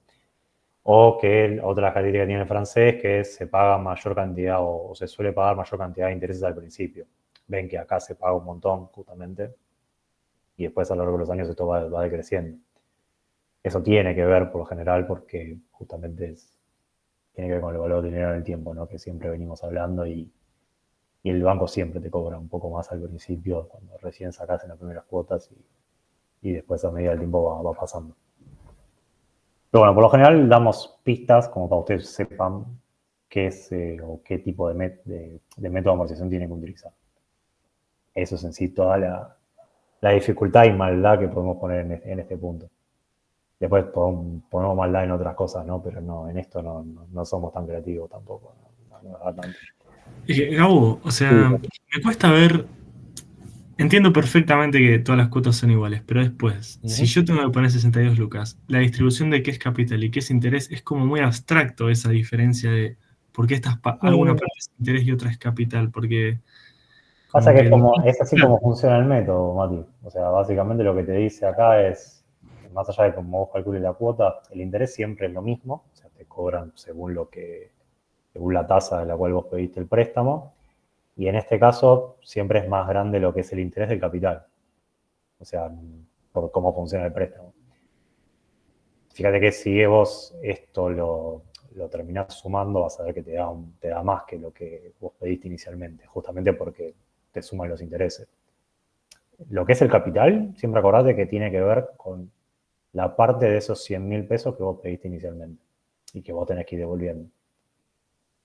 El tema es que el banco no te lo devuelve así, o sea, no te lo presta así porque sí, sino que dice, bueno, yo te presto 100.000 pesos, pero devuélveme 100.000 pesos más un interés. O sea, es como, según el método que elijas, esto te va a ir variando. No se va a calcular siempre igual.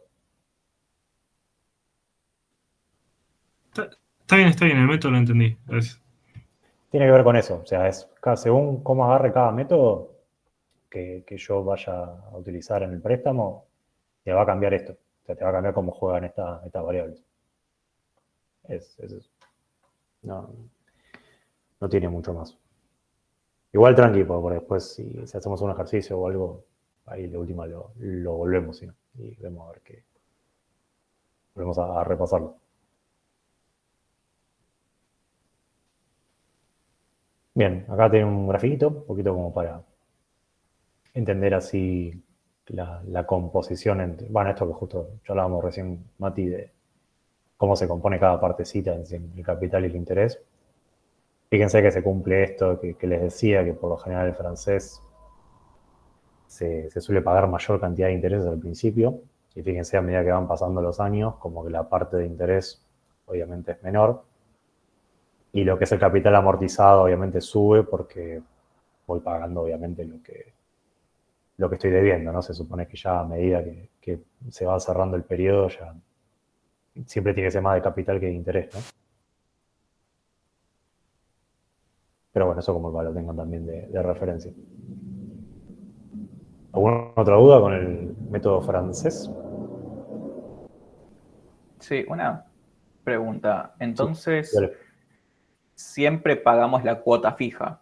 O sea, Francés, sí. año a año vos pagás la cuota fija. Después, qué es capital y qué es interés, viene dado por las cuentas o qué sé yo, pero vos vas a, en la práctica, pagar 62 lucas por año. En la práctica, sí. A veces pasa, sí. Con el método de amortización, sí. O sea, vas a estar pagando eso, la cuota. Pero bueno, después lo que es el capital y el interés, que ahora podemos saber eso dónde se mete en el flujo de fondos, eso va a ser distinto.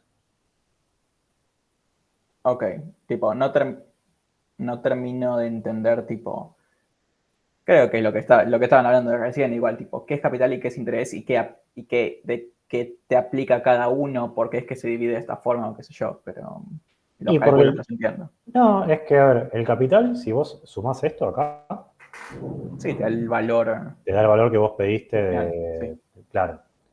Pasa que si yo no le pongo una parte de interés, o sea, el préstamo funciona así.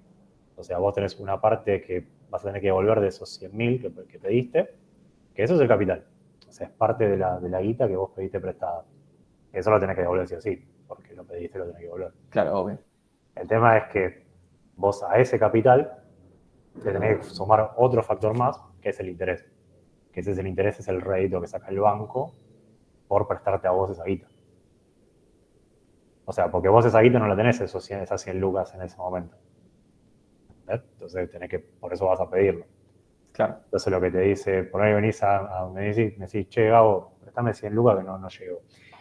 Entonces te decís, che, bueno, yo no te voy a cobrar interés, pero digo, ponele que te cobrara interés, iría, está bien, andá devolviendo los 100.000 pesos, pero bajo una tasa de interés, ¿no? Porque justamente es la guita que te presté, tengo que sacar un rédito por esa guita. Claro, claro. Tiene que ver con eso. Por eso que se divide, no es más que por eso. Okay. Y eso es lo que termina conformando después el valor de la cuota. O sea, cuota capital más lo que sería el interés. Ok, bien. Ahí más o menos. Un poco más. Vale. Igual ahí después cualquier cosa lo volvemos a ver, o por ahí en algún ejemplo quizás. Dale, quizás viendo los otros métodos. Es que, sí, ahí te vas a dar cuenta ahora con el alemán, que ahora pasamos a verlo, que cambia el método porque en realidad ahora la cuota no es fija, sino que lo que pasa a ser fijo es cómo obtenés el capital, la amortización de ese capital. Quería hacer una consulta de... Sí, perdón. Volver al anterior, profe. Sí.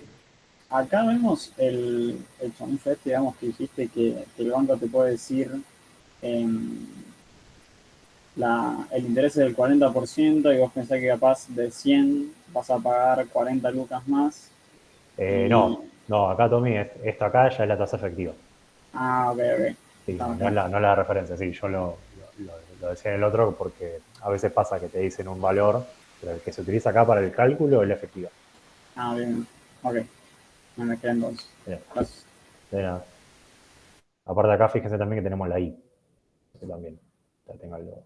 Fíjense, ya con eso les da la pauta de que es una tasa efectiva. Si fuese nominal, acá tendría una J.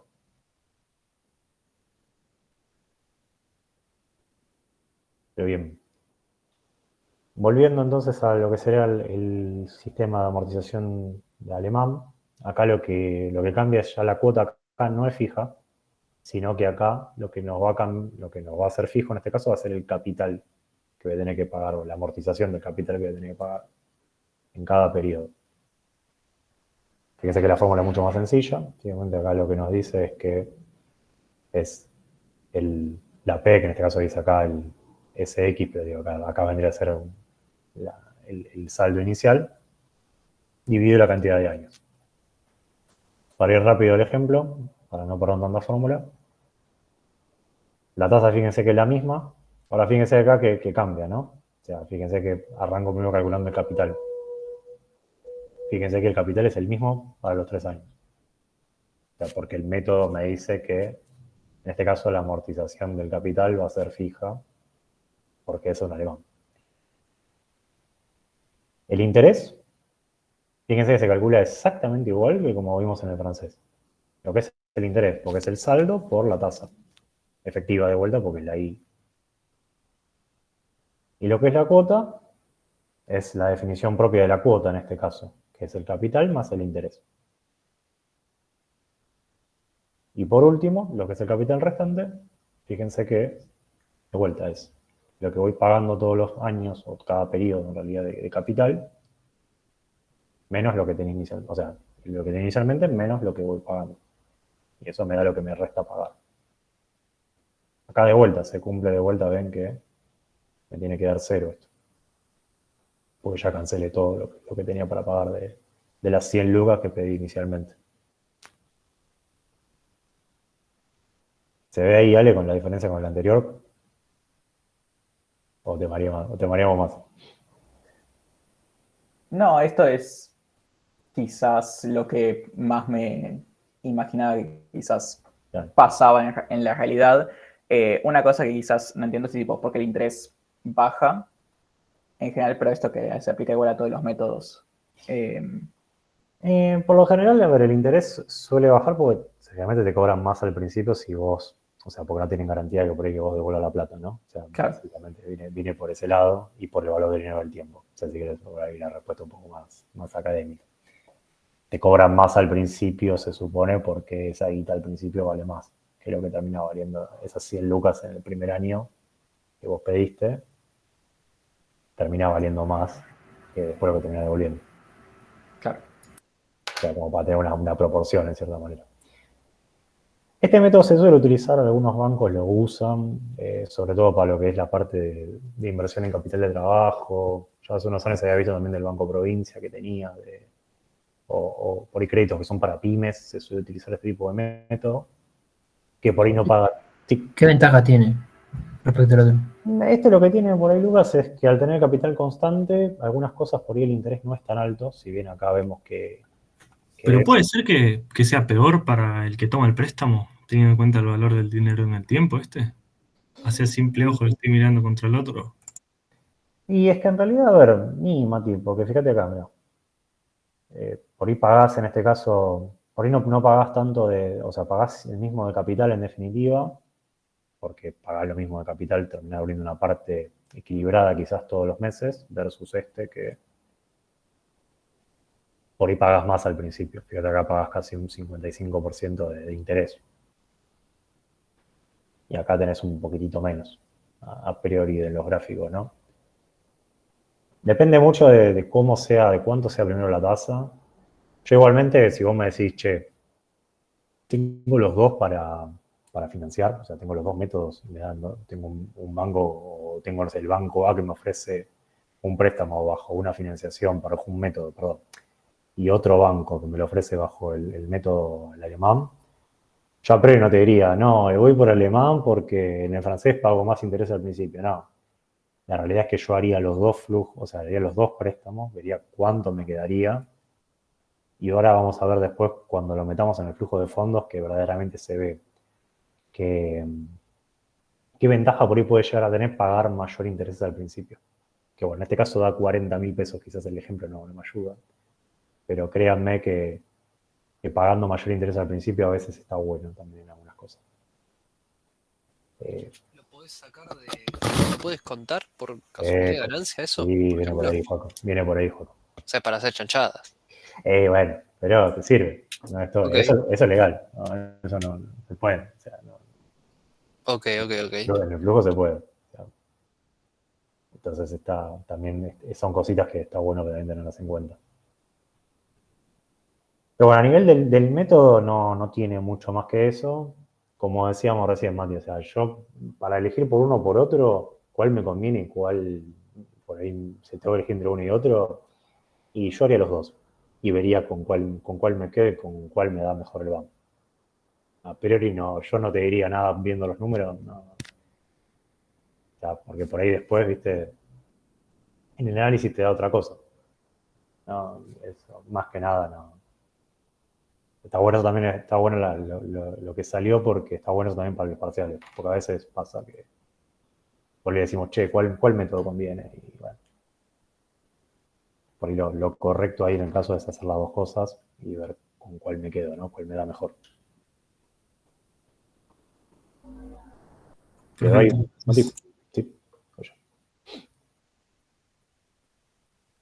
Bien, vamos con el último método, que es el americano, que de vuelta no lo tomamos, pero suele estar en algunos comportamientos de algunos bonos y demás en algún otro lado, como para que sepan que funciona así.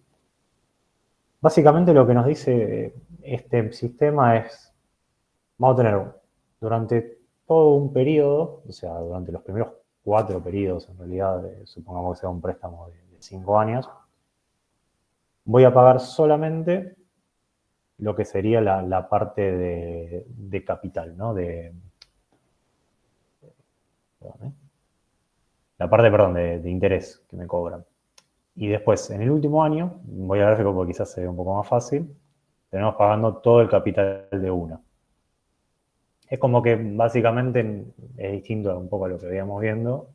Fíjense que es el otro, si bien en mayor o menor proporción devolvíamos algo de capital, en este durante los primeros N-1 o 4 años, si lo quieren llevar a 5, devolvíamos nada de capital.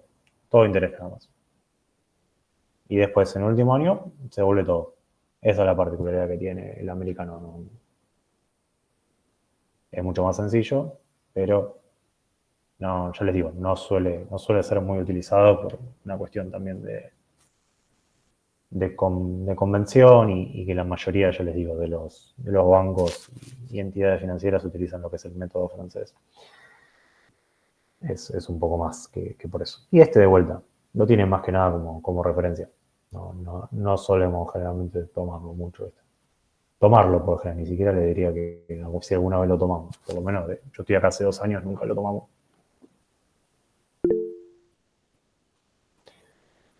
Puede ser, Jan. Sí, se utilizan en algunas obligaciones negociables, en algunos fondos, lo que se llama algunos sinking fund también, que es como que son fondos que te dejan toda apartada la parte como de capital y después como si fuese un frasco donde van poniendo, y después a lo último como que ahí se pone todo de una. Pero sí, se suele utilizar en ese tipo de cosas. ¿No? Pero lo que son préstamos bancarios por lo general no, es muy raro. Bien. ¿Dudas con alguno de los 3 métodos que vimos? Y si no, ya pasamos a esta partecita.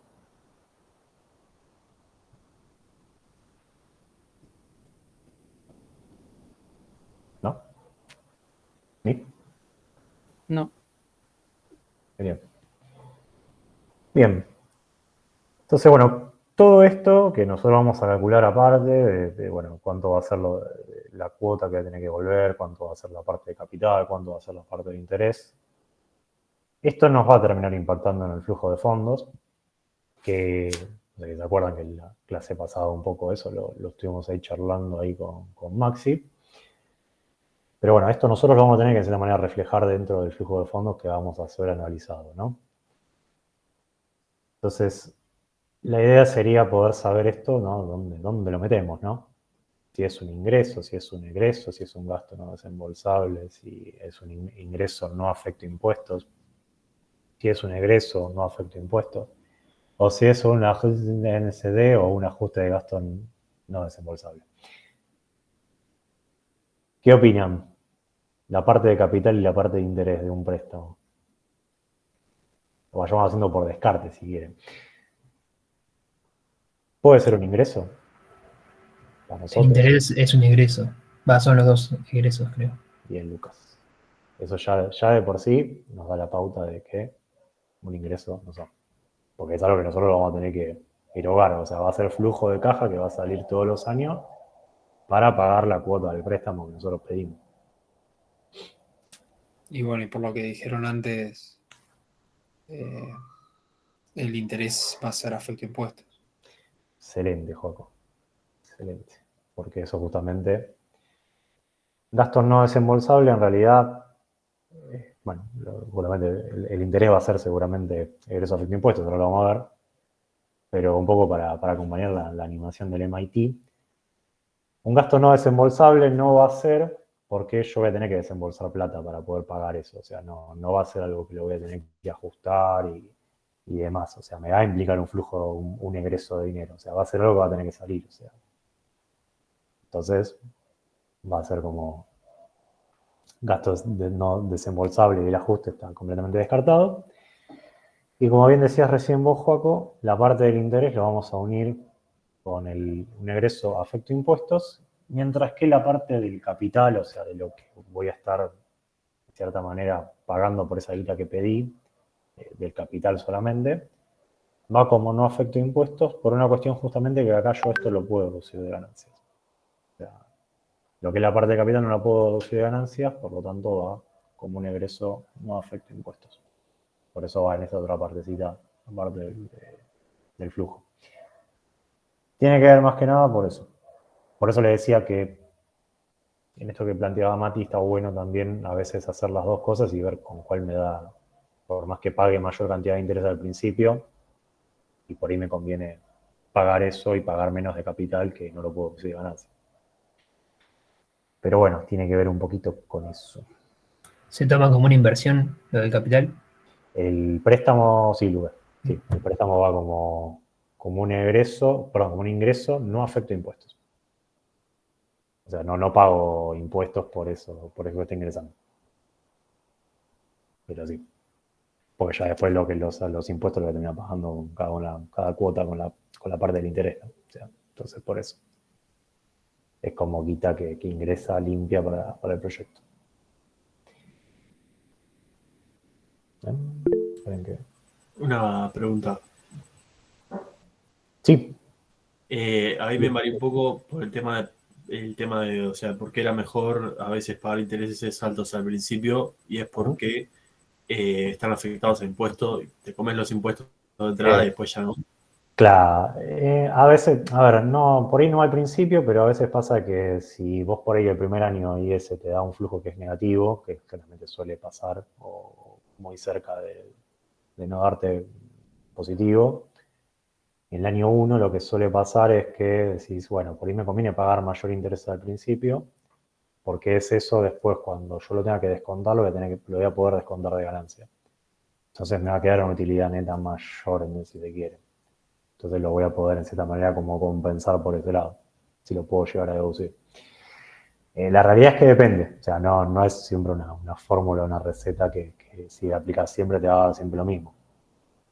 Por eso yo decía siempre en estos casos conviene agarrar y hacer el flujo para ver cómo queda. Cómo te queda el flujo del año 1 versus el flujo del año 1 si lo hacías un alemán, por ejemplo, que quizás no pagas menos intereses. Depende, o sea, la realidad es que depende. Pero la idea sería orientarse primero por ahí y después ver cómo te das, ¿no? Gracias. Por favor. Y esperen que... por acá. Bien, relacionado un poquito con esto que les comentaba antes, que, bueno, decíamos esto que la cuota se compone de la amortización de capital y la parte del interés. Por lo general, no sé si se dieron cuenta que cualquier promoción que ustedes tengan o que vean ahí por la calle, los anuncios, siempre aparecen 3 letras que son el CFT, al final de todo en Arial 8, que le dice todos los gastos que incluyen y generalmente les dicen todo lo que les están cobrando encubierto dentro de ese precio. Bueno, para lo que son las tasas de los préstamos funciona exactamente lo mismo. No tiene nada que ver solamente con el valor de la cuota, sino que tenemos que ver también cuánto es el costo financiero total que nos van a cobrar por esa guita, ¿no? Y ustedes por ahí me van a decir, che, bueno, ¿qué incluye el costo financiero total? La realidad es que le meten de todo. O sea, no es algo que va sobre todo gastos que tengan de emisión del préstamo, del otorgamiento, le meten IVA, le meten seguros, o sea, en el caso de que uno no pueda pagar y bueno, le meten ese costo de ese seguro, gastos de administración, etcétera. Todo lo que puedan llegar a meterlo los bancos o las entidades financieras para sacar un rédito de esto, lo van a meter dentro de ese costo financiero total. La realidad es que nosotros directamente con la tasa efectiva, eso ya de cierta manera como que asumimos que está metido ahí adentro, ¿no? O sea, la tasa efectiva nosotros vamos a utilizar para calcular el préstamo ya incluye el costo financiero total. Pero bueno, sepan que está eso. O sea, siempre estas cosas hay que leer muy bien la letra chica. Para el TP no le va a servir nada, pero sí para la vida se los recomiendo y bastante. O sea, cuando en vez no le den siguiente y firmen, sino lean esas cosas. ¿Y por qué eso del CFT va dentro del flujo de fondos? Lo que es el CFT en O realidad... vos no te das cuenta porque te tiran... No te das cuenta, Luqui, no te das cuenta. Porque en realidad te lo meten todo dentro de la TEA. O sea, va todo derecho. Ok. No, ni lo considerás. Ya directamente con la tasa efectiva del préstamo, ya con eso te sirve para calcularlo. Pero perdón, entonces el costo financiero total representa el valor de todas las cuotas en su No, de la tasa. No, así de cierto la tasa. sumado. No, de la tasa, Mati, nada más. ¿Qué vendría a ser la tasa efectiva Sería la tasa efectiva, sí, total vendría a ser. ¿no? final? Claro, o sea, lo que tienen en cuenta es que... Estás sumando todas las cuotas, sin No, tener en cuenta... No, en realidad, Mati, de la tasa. O sea, no, olvídate de la cuota. O sea, sería como que vos tenés una parte de interés que te cobran para ganar plata y siempre dentro de ese interés tenés todos los gastos que hacen ellos. Te meten aparte de eso, claro. O sea, Claro. aparte de eso, lo meten ahí. Tasa efectiva final, claro, exacto, Jen. O sea, es como la tasa efectiva posta, en cierta manera. Nosotros, igualmente, los ejercicios no le damos el costo financiero ni nada por eso. Le decimos, che, tenés una tasa nominal, pasá la efectiva y con eso les sirve para regular el préstamo. ¿Cuál es la diferencia entre un CFT y la tasa efectiva? Es justamente lo que te dice ahí, Joco. Justamente puede hacer ese CFT que te llegue a dar incrementos dentro de la tasa efectiva. O sea, Eso es lo que puede variar entre quien te da el préstamo. Ah, ok. El préstamo, El claro. CFT es todo lo que no es la cuota más el interés. Ok. Claro, vas a tener una formulita que después que la fórmula que utilizábamos para pasar de nominal a efectiva, ¿se acuerdan? Esa fórmula horrible y fea para calcular la I. Bueno, eso nos da la tasa efectiva. Después, a eso, dependiendo vos dónde vayas a pedirlo, te puedes generar un incremento o no en esa TEA. Pero lo que sería la capitalización vendría a ser lo mismo. ¿Sí? ¿No? Perfecto, sí, sí, sí. Sí, de acuerdo. Esto igual de vuelta. No, para que lo sepan esto más que nada. No. Lo que más me interesa que se hayan llevado, que no hayan tenido ninguna duda, es cómo se calcula el préstamo con los 3 meses de amortización y dónde va cada cosa en el flujo. Eso es lo que más me interesa. Si quedó duda con eso, me dicen y lo repasamos.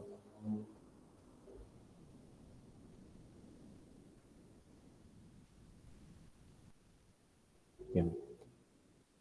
Si eso quedó bien, un poco acá lo que como para cerrar un poquito ya la parte de préstamo, los pros y los contras en sí de tomar los créditos, ¿no? Que era un poco lo que hablábamos. Como pros tenemos lo que sería reducir la base impositiva, porque lo podemos descontar de ganancias, que era lo que ya veníamos conversando. Y lo que sería el nivel de apalancamiento, que esto no lo conversamos, que tiene que ver con si a mí me sirve tomar el préstamo, en cierta manera, para poder apalancarme sobre el proyecto, ¿no? O sea, ¿se acuerdan? Nosotros dijimos que vamos a tener una tasa del préstamo por un lado y la tasa de corte del proyecto, que va a ser lo que, en cierta manera, le va a dar rentabilidad al accionista y demás, que yo lo voy a pedir para justamente descontárselo al valor del proyecto, ¿no? Son dos tasas completamente distintas. Entonces, yo para saber si estoy apalancado o no, o si me conviene tomar un préstamo o no, lo que voy a poder definir es que voy a tener un efecto de apalancamiento positivo si lo que sería la tasa del proyecto es mayor a la tasa del préstamo, ¿no? O sea, llevándolo a un caso de la vida real, sería, si el banco me da un préstamo al 20% y tiene una tasa de plazo fijo del 30%, yo estaría apalancado positivamente, porque puedo salir a pedir esa guita al 20%, me doy vuelta y la vuelvo a invertir al 30%. ¿Sí? O sea, vas a ganar más plata de la que Va a te ganar más plata, exactamente. Claro, eso pasaban con algunos préstamos bonificados de abuelos el año pasado, hace unos años. O mismo la mina esta que había salido, que sacaba la guita, pedía un préstamo, no sé si era en Walán, cuál era, y después lo metía en Mercado Pago y viceversa, utilizaba el financiamiento de una para pagar la otra. Bueno, el apalancamiento tiene que ver con eso. Y sepan que ustedes esto para el proyecto también lo pueden utilizar. O sea, es básicamente comparar las dos tasas y ver si me conviene o no. O sea, era por esto que le decía, a veces me sale barato endeudarme. La realidad es que los bancos por eso nunca te ofrecen la tasa del plazo fijo, siempre la tienen más abajo de la tasa de un crédito, ¿no? Claramente. Bueno, no van a perder por ese lado. Después, bueno, el resto, hay algunas entidades que por ahí te lo ofrecen más barato y demás, ¿no? Pero, nada, sepan que el apalancamiento tiene que ver con eso. Y como netamente el apalancamiento. Como punto negativo tiene el tema de tomar crédito como desventaja, el tema del nivel de endeudamiento y compromisos de pago, medio que está relacionado con el punto que sigue, ¿no? Esto de que va a llegar algún momento de que, por ahí por algún tema de contexto o el tema de la salud financiera de la empresa, no pueda acceder a un crédito. La realidad es que si yo pido un préstamo un año, para el otro pido otro préstamo, para el año siguiente pido otro y no pagué ninguno, y bueno, evidentemente ya de por sí no va a saltar una alarma la próxima vez que pido un préstamo y no me va a prestar nadie plata. Como la sirena buena de los Simpsons, ¿no? O sea, no hay sirena buena. O sea, por lo general, ese tipo de cosas, aparte más ahora con el nivel de cruce de información que hay en general, salta al toque. Si la empresa está en el verazo, si la persona mejor está en el verazo. O sea, y bueno, ni hablar del contexto, ¿no? Si según lo que dicta el mercado, si es conveniente o no, si salen tasas accesibles o no.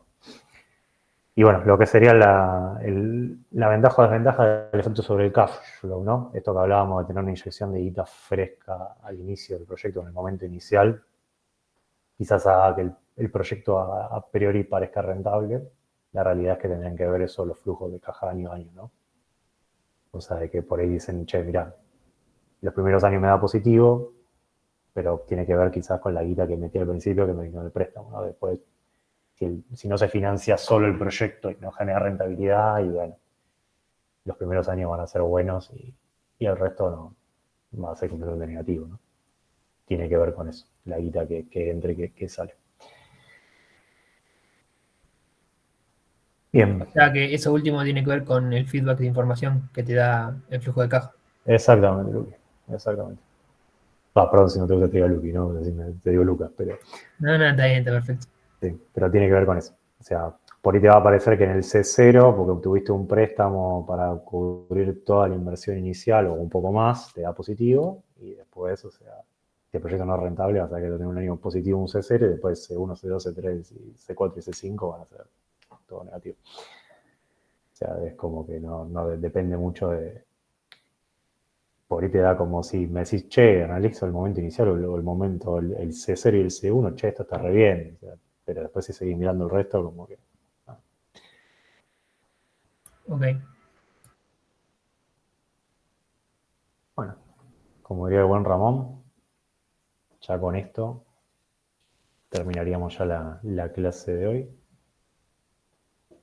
Obviamente, ya con esto podrían llegar a hacer todos los ejercicios de la parte de financiamiento. Van a ver que hay algunos que son para practicar, como para que tengan ahí un poquito la noción de cada uno de los métodos.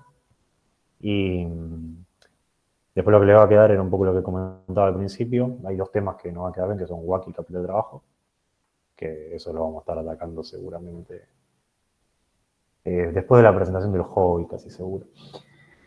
Después le vamos a decir igualmente, primero vamos a confirmar el viernes vamos a ver presentación efectiva. Vamos a ver presentación efectiva, que la idea es hacerla presencial, por si alguno por ahí llega un poco más tarde. La idea es viernes que viene presencial en Medrano.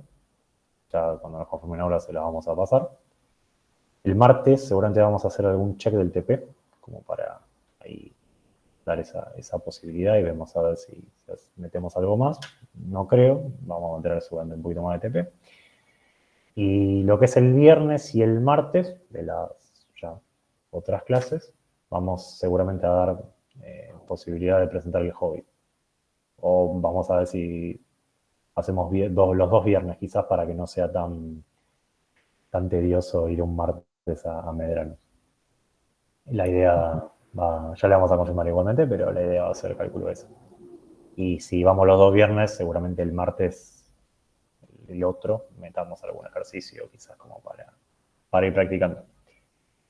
Pero bueno, le vamos a ir un poquito ahí yendo sobre la marcha. En principio, acuérdense que este viernes sí tenemos que ir allá, salvo que les digamos lo contrario. Y bueno, martes seguramente sea virtual también. Ok. Buenísimo. Bueno, chicos, si no tienen ninguna duda, ninguna consulta, algo, si no, yo me quedo igualmente un cachito para alguna cosa que haya. Y si no, nada. están liberados, se ponen a comer tranquilo. Bueno, Buenísimo. muchas gracias, profe. Nos vemos. Gracias.